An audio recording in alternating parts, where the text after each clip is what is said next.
रोज़ सुबह जब मैं किचन में आती हूँ तो मुझे अपने एक औरत होने का एहसास होता है। ये किचन मुझे चीख-चीख के बताता है तुम औरत हो और तुम्हें ये सारे काम करने हैं, और पूरे घर का काम करने में मुझे बिल्कुल भी आलस नहीं आता। लेकिन जब का बात आती है इन बर्तनों को धोने की, तब मुझे ना बिल्कुल मौत आती है।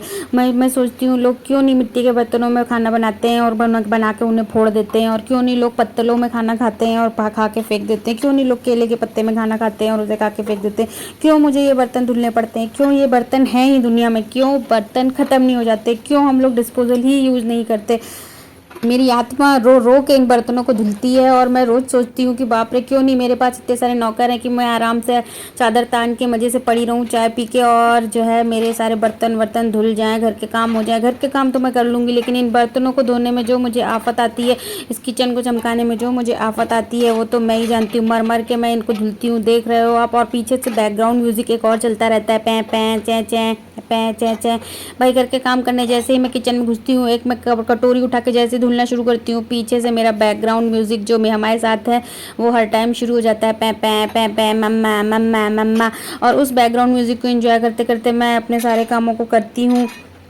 लेकिन क्या करें, एक औरत ने का जन्म लिया है तो ये सब तो करना ही पड़ेगा। रगड़ो रगड़ो बर्तन रगड़ो। काश मेरी भी कोई देवरानी होती है और हम लोग साथ में रह रहे होते, मैं आराम से सारा काम उसको थंबा के चादर ओढ़ के मज़े से सोती, आराम करती।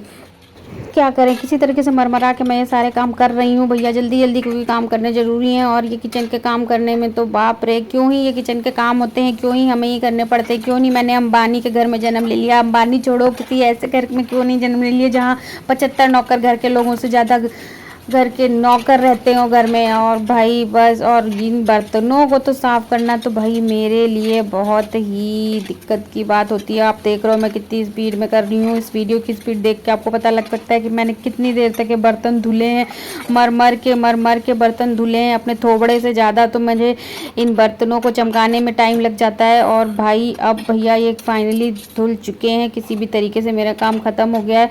और बिना पानी पिए मैं अपनी रो रो के इन कामों को कर रही हूँ, निपटा रही हूँ। और जैसे ही बाहर आती हूँ मैं देखती हूँ फाइनली इन बर्तनों से पीछा छूटा और बारी आई किचन को चमकाने की। अब देख लो भाई, मैं एक ही साथ इतने सारे काम कर रही हूँ, दुर्गा माता बन गई हूँ। मेरे 75 हाथ होते तो कितना अच्छा होता, मैं सारे काम अपने 75 हाथों से जल्दी जल्दी कर लेती भैया। यशु को बिना रुलाए सारे काम कर लेती, एक हाथ से यशु को टांगे रहती और हाथ से अपने सारे काम करते रहती, किचन का कोना कोना चमका देती। लेकिन ये पॉसिबल नहीं है, मैं हूँ एक साधारण सी नारी जिसके पास है सिर्फ ये 2 ही हाथ। और अब मैंने किचन को अपने थोबड़े से भी ज़्यादा चमका के साफ़ करने की कोशिश कर ली, सारी किचन साफ़ कर ली। और बारी आई इस सिंक को के मुखड़े को भी चमकाने की, तो मैंने सोचा भाई आओ तुम पर भी कृपा कर देते हैं, लो तुम्हें भी रगड़ देते हैं। आज सुबह से तुमने ब्रश नहीं किया, चलो तुम्हें ब्रश भी करा देते हैं। तो भाई मैंने इन्हें ब्रश व्रश करा के एकदम चमका के रेडी कर दिया है। अब इस सिंक में आप लोग अपना मुँह भी देख सकते हो। और इसके बाद मेरी हालत हो गई है पस्त बिल्कुल, और क्योंकि मैंने सुबह से पानी भी नहीं पिया है, तो अब मैं बेहोश होकर गिर ना जाऊं उससे पहले मैं जल्दी जल्दी काम निपटा के भैया नहा धो के पानी वानी पीती हूँ। मिलते हैं बाद में, बाय।